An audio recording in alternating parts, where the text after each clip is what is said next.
Wind pressed hard against the houses along the Atlantic coast, rattling shutters and carrying the distant crash of waves pounding against the seawall.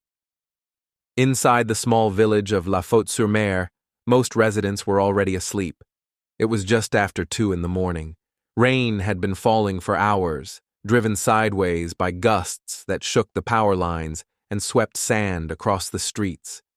The sky was pitch black, no moon, no breaks in the clouds, only the deep rumble of the sea growing louder with each gust. What no one inside those homes knew was that the wall meant to protect them had already begun to fail. At high tide, the storm pushed the ocean inland, lifting the water level against the concrete barrier that lined the low-lying neighborhoods built behind it. Years earlier, engineers had warned officials that these sea defenses were too old and too low, and that the land behind them had been overdeveloped in areas known to flood. Those warnings had gone nowhere. People kept building. Lots were sold. Retirees bought modest houses near the coast, and on this night, as Storm Xynthia swept over western France, the ocean found every weak point the wall offered. Around 2:30 a.m., a deep cracking sound echoed along the shoreline. Then another. A section of the seawall gave way, sending a surge of black water rushing into the neighborhood. It moved fast, silent at first, then roaring as it poured down the narrow streets. The water was icy, packed with debris and high enough to shove cars from parking spots. It pushed through cracked doors and low windows, flooding homes where families slept, without knowing danger was already inside their rooms. In one house, a retired couple woke to the sound of water slapping against the bedroom door. When the man swung his legs off the bed, they plunged into water already up to his shins. He shouted for his wife. They tried to reach the hallway, but a wave of water burst through the frame and knocked them back. He grabbed her hand and pulled her toward a dresser floating sideways. Outside, something heavy crashed through a wall.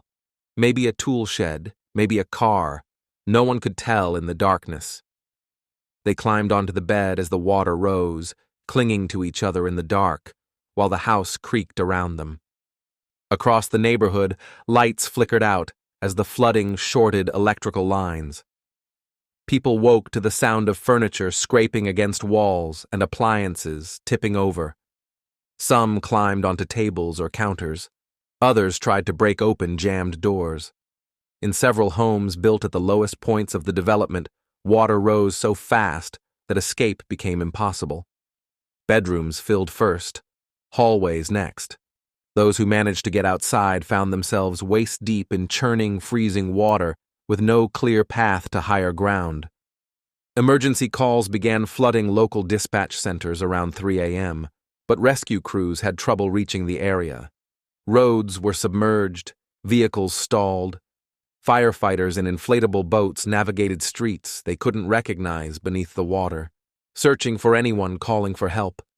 They found some residents clinging to rooftops, others trapped inside homes where only the top floor remained above water. But in many houses closer to the breach, the water had risen to the ceiling before anyone could escape. By dawn, the scale of the disaster became unmistakable. As the tide retreated, it left behind a landscape that looked nothing like the quiet coastal community it had been the day before. Cars lay overturned or stacked against fences. Boats had been pushed blocks inland. Debris clogged the roads, tree limbs, furniture, clothing, children's toys. The waterline on many houses reached nearly to the rooftops, and behind closed doors, rescue crews began finding the victims. 47 people had drowned, most in their sleep.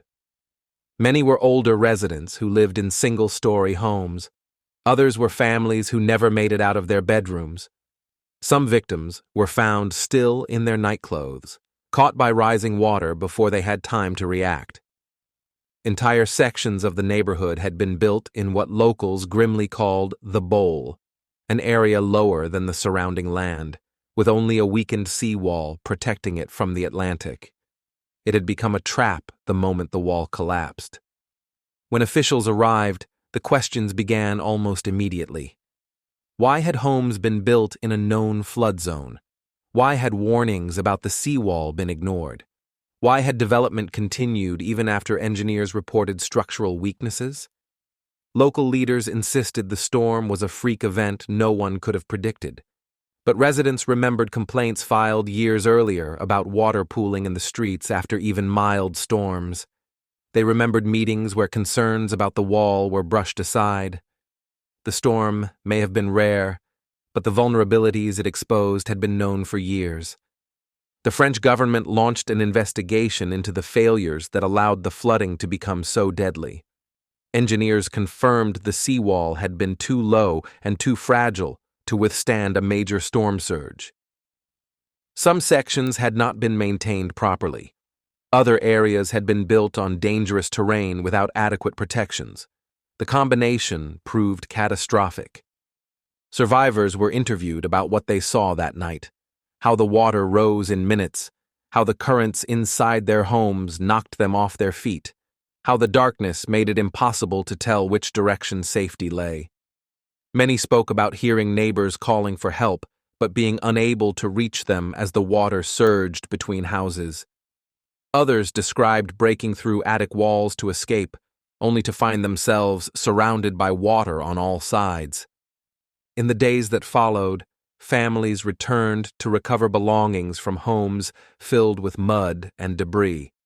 Some buildings were marked for demolition, others required massive repairs. The government announced plans to buy back properties in the most dangerous areas and prevent future construction there. But for many families, the damage couldn't be undone. They had lost parents, children, grandparents, people who had gone to bed believing the wall outside their homes would protect them. Storm Xynthia eventually moved north and faded, but the memory of what happened in La Faute-sur-Mer stayed with the country. It exposed not just the power of the sea, but the consequences of ignoring known risks. A storm didn't place those homes in a flood bowl. People did. A storm didn't let the seawall crumble. Years of warnings left unanswered did. If you visit the area today, new defenses rise along the shoreline, taller and stronger than before. Some neighborhoods have been rebuilt, others remain empty, the land cleared and silent. The sea still rolls in and out like it always has, and the wind still cuts across the low dunes. But for those who remember the night the wall broke, the sound of waves in the dark carries a weight that never fully disappears.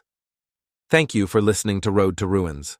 Subscribe for more true stories where systems fail and people pay the price.